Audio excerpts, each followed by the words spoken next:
Kickoff starts now. Okay, so I want to describe each NFC North team in a word or a phrase because I All think right. that's interesting, and then explain why you said it. You can start here because I got to think about one. So let's go team by team. So what should the order be? First, we'll go with the Lions because we were just talking about them. Dysfunctional, terrible, awful. I get these are a lot of words, but they are a team that I would never bet that they can do well. They just can't. Them and the Browns are two teams in the NFL that are just never been really good. They just can't be good. They have terrible management. Nobody wants to go to Detroit. They don't have good players. They don't have good culture. They really don't have anything.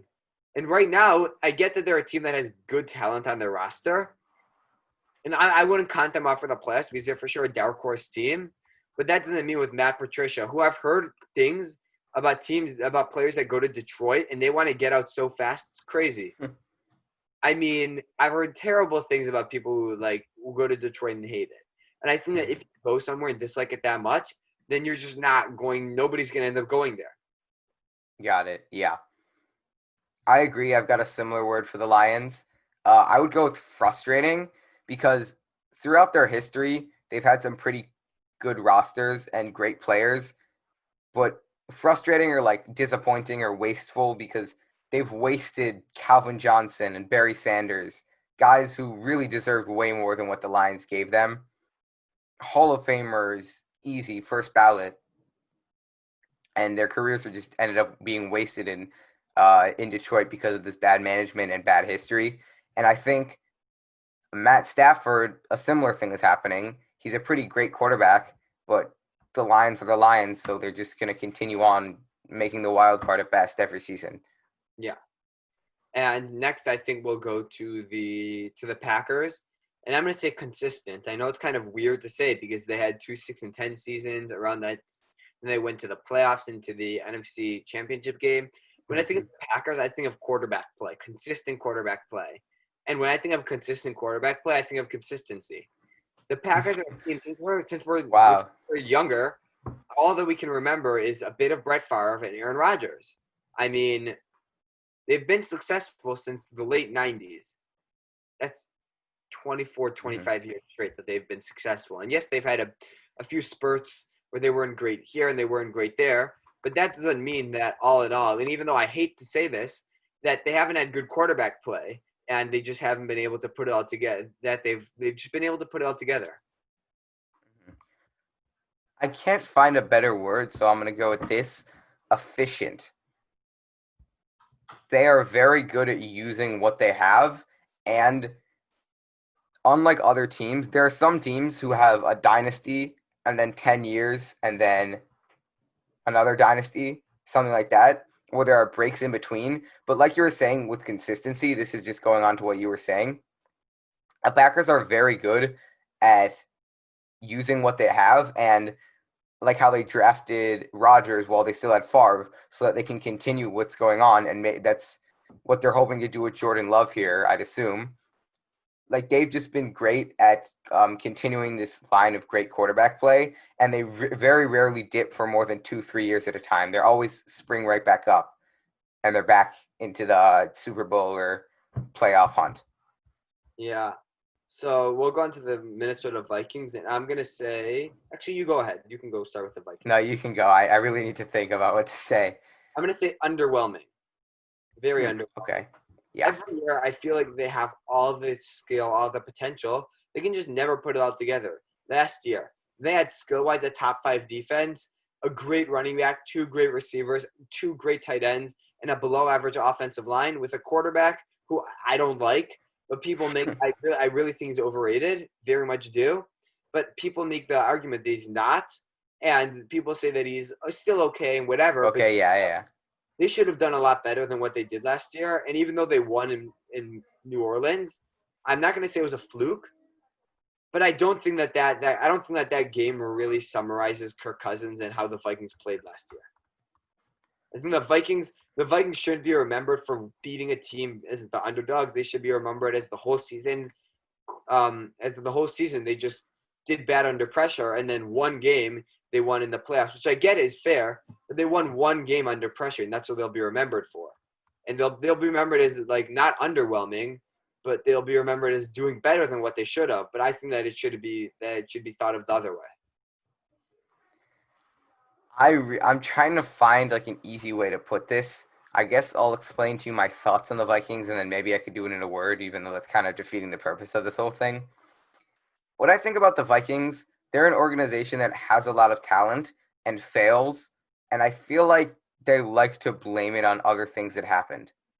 They never, I it's hard to explain. Like Brett Favre throwing the pick in the Super Bowl, or Kirk Cousins does bad. I guess I could say excuses, because the thing that's separating the Lions from the um, Vikings, because if you're looking at it from a bird's eye view, both of them are teams that have great rosters a lot of the time, but then end up not fully succeeding, is that while I think the Lions are just hopeless and miserable and very unlucky, I think that the Vikings actually have problems going on within their organization. And while I do believe that to be the case for the Lions as well, I think that fans of the Vikings like to blame it on other things, and make excuses for why those teams did badly rather than accepting that something went wrong within the team. And I'm not sure if that made sense, but I guess my word is excuses, simply put. Interesting. And now on to our Bears. The Bears. Ooh, the Bears. All right, I'm gonna say potential because I really. I know Okay. it sounds like just me being a Bears fan, but I really do see a lot of potential in their roster. And I know this isn't going back that far, but from my memory, all I could remember is them having young players and having potential, rather than me remembering them in like 2012 where they were old and they didn't have potential. Right? You kind of knew what you were getting with them, and I feel like now all I can remember is Bears teams that have potential rather than teams that actually you know what you're getting with them. You could also say inconsistent is my word, but like, Oh my God. I think I know what I'm going to say, but it'll also mean that I lose the trust of every Bears fan ever, and I get turned on. I mean, they all turn their backs on me. So here we go. Ready?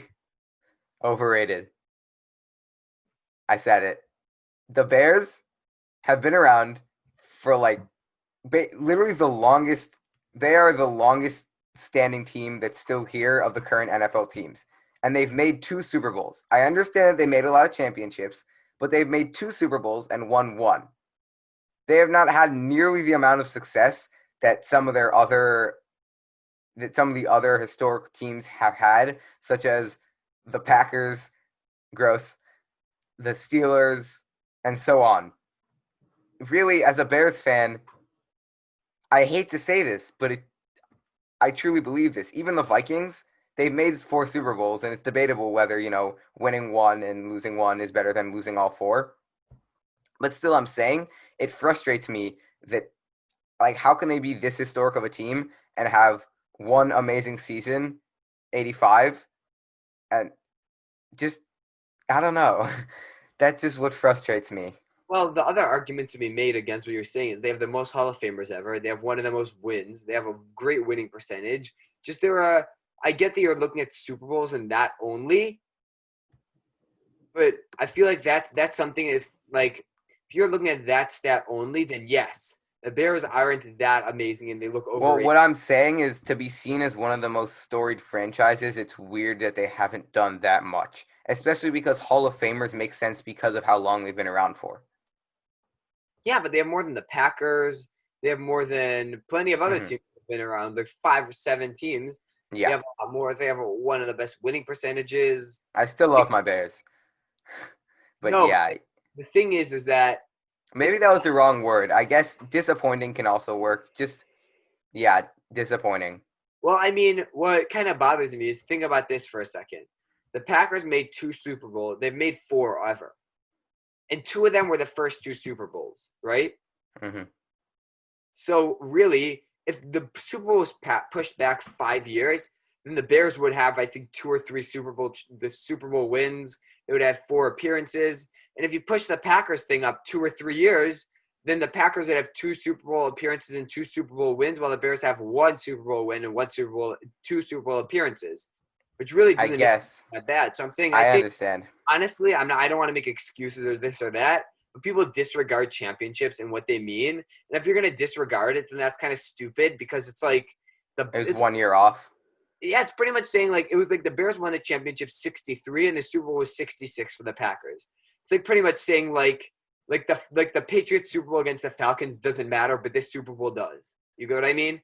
Like I do understand that. Yeah, so maybe not overrated as such. Another thing, I mean, of course, I think to be a fan of any team, it's frustrating at times, or maybe disappointing, just because of how great their defenses always are, and then how lackluster their offenses are basically every season, aside from when they have an amazing season like an 85. Yeah. So yeah. If you enjoyed this episode of From the Den, please remember to subscribe, comment, and like this video. Or, if you're a Packers fan, remember to dislike and leave a nasty comment. Click the links on the screen to access additional content.